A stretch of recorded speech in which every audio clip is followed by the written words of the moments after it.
Greetings and welcome to this edition of Positronic Hypersonic. I'm Barry P. Cook, and I'm here to give you my breakdown and review of Deadpool and Wolverine, which I just caught at an advanced screening. So let's get to it. I should say right here now that this is a full plot breakdown, so there are a bunch of spoilers ahead, and if you don't want to hear the spoilers, you can click ahead to my thoughts on the film at the time code that I'm going to put in a box on the screen now.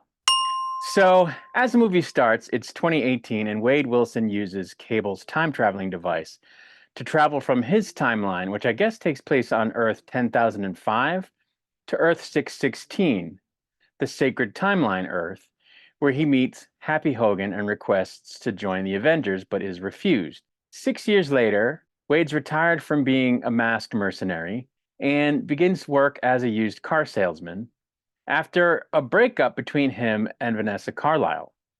During his birthday party, the Time Variance Authority, the TVA, captures Wade and brings him to Mr. Paradox, who offers him a place on Earth 616. However, Paradox also reveals that Wade's timeline is deteriorating as a result of the death of Logan, who is revealed to be that timeline's anchor being. Wade steals Paradox's time pad to travel the multiverse and find a variant of Logan so that he can save his timeline. Of course, this is not what Paradox wanted him to do. After encountering various Logan variants, Wade takes one back to the TVA, where he learns that this particular Logan destroyed his universe before Paradox prunes them both into the void. Wade and Logan fight before they and Johnny Storm are captured and sent to Cassandra Nova, whom Logan identifies as the twin sister of the X-Men leader Charles Xavier.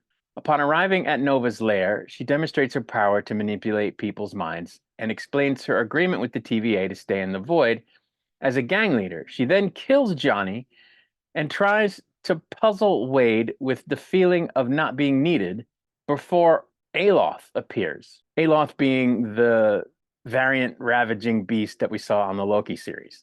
Wade and Logan, however, escape before Aloth can consume them. Following their escape, a variant of Wade directs Wade and Logan to travel to the Void's borderlands to join the resistance against Nova and her forces. But Logan chastises Wade for hiding the fact that he's unable to fix Logan's timeline, as he promised he would be able to do if they got back to the TVA. And this is one of the funny parts of the film, where you see one of Wade's variants, who is a very, shall we say, different version of Deadpool. Anyway, arriving at the Borderlands, Wade and Logan meet the Resistance members, who consist of Elektra, Blade, Gambit, and X-23, nicknamed the Others by Wade. The Others want to team up with Wade and Logan to fight Nova, but Logan refuses to cooperate. However, he eventually relents after a conversation with X-23 about his inability to save the X-Men in his universe. Wade, Logan, and the others go to confront Nova, who has Logan mentally incapacitated, but Wade places Juggernaut's helmet on her head to block her powers. Pyro shows up and shoots Nova and reveals himself as Paradox's sleeper agent assigned to kill her. Logan persuades Wade to remove the helmet to allow Nova to heal, and in exchange, Nova uses a sling ring that she acquired from a Doctor Strange variant to open a portal for the duo to travel to Wade's timeline. Upon arriving on Earth 10,005, Wade and Logan find that Paradox is using a Time Ripper, a device Paradox developed to mercy kill timelines with. Nova quickly learns this from Pyro before she arrives at the same Earth through another portal and kidnaps Paradox. Wade and Logan battle the Deadpool Corps, an army of Deadpool variants coming from the portal, including Lady Deadpool and Baby Deadpool and, oh my goodness, a whole bunch of different Deadpools, before Nova takes control of the Time Ripper, intent on destroying all timelines as revenge for Paradox's betrayal. Paradox tells Wade and Logan that one can disrupt the power of the Time Ripper at the cost of their life. Using their bodies as conductors, Wade and Logan kill Nova and destroy the Time Ripper, while Hunter B-15 arrests Paradox. They did this by forming a conduit between antimatter and matter that were powering the Time Ripper. Anyway, the others are returned to their respective timeline upon Wade's request, while Logan is permitted to stay in Wade's timeline, which no longer deteriorates. Logan hopes for a change in his past, but B-15 tells him that his past is what makes him the anchor that was needed to save Wade's timeline, and there is no reason for further change. Logan chooses to retire and live a peaceful life.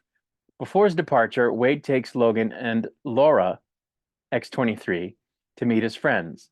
Encouraged by Logan, Wade begins to reconcile with Vanessa. And then there's a post-credit scene where we learn that it wasn't Wade's fault that Johnny was killed, although it appeared to be because he repeated a bunch of stuff that Johnny said to him and Logan about Cassandra to Cassandra, which Wolverine didn't know she already knew because there was a camera present when he was saying that stuff, and she killed him because of that. But for the rest of the movie, after he dies, they keep blaming him for it happening, but it wasn't his fault.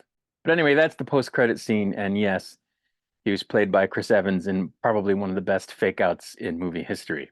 Anyway, what did I think of the film? Well, it was bleeding fantastic. It's just fantastic. If you saw the first two Deadpool movies, then you know how good the Deadpool movies are, and this one is fantastic, just like those two movies were, for all the same reasons and more. The addition of Wolverine was insane. I mean, insane. Hugh Jackman has still got it, no question. And Wolverine is just great in this movie, even this version, which kind of starts out as not so much the hero. But it's fantastic. The cameos are really, really good. The only one I didn't like was Channing Tatum as Gambit. I didn't think he looked right in the suit because they gave him the whole suit with the thing that goes over his head, and just his face sticks out. His face looked too full in it. Gambit's kind of lanky and kind of scrawny, and so it didn't look right to me. Other than that, he did a fine job, but I wasn't in love with the casting. I also didn't understand why Wade goes to Earth 616 to try to get into the Avengers. It wasn't really clear that his home world is 10,005 and that he went to 616 to try to get into the Avengers, but then went back to his world when he didn't get in. It wasn't really clear. Like, I wasn't clear that that was the same Wade, but I guess it was. I guess his home universe is Earth 10,005. And then he goes to Earth 616 to try to get in the Avengers. And then when he can't, he goes back to his Earth, where I guess he didn't really have anything because he was broken up with Cassandra. So I guess that makes sense now, but it's not apparent in the film. Of course, there are a lot of funny and cool moments in the movie that I didn't detail because there would have been no way to remember them all. This movie is just packed with fun and crazy moments that you just have to see the movie to, see. The soundtrack is killer that they use in the film. There are a bunch of cameos I didn't mention that you won't be expecting. The fight scenes are crazy. The opening fight scene is the absolute best fight scene I've seen in a very long time in a movie.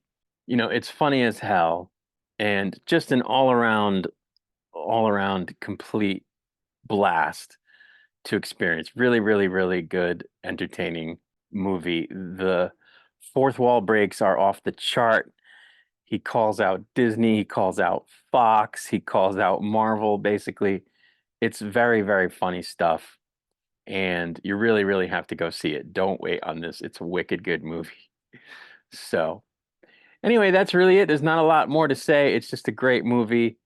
A lot of cool cameos, a lot of great action, a lot of funny stuff. It's just really, really good. And I'm repeating myself now, so I'm going to get out of here. I'll be back with another video soon. Until I return, I wish you peace and long life, bub.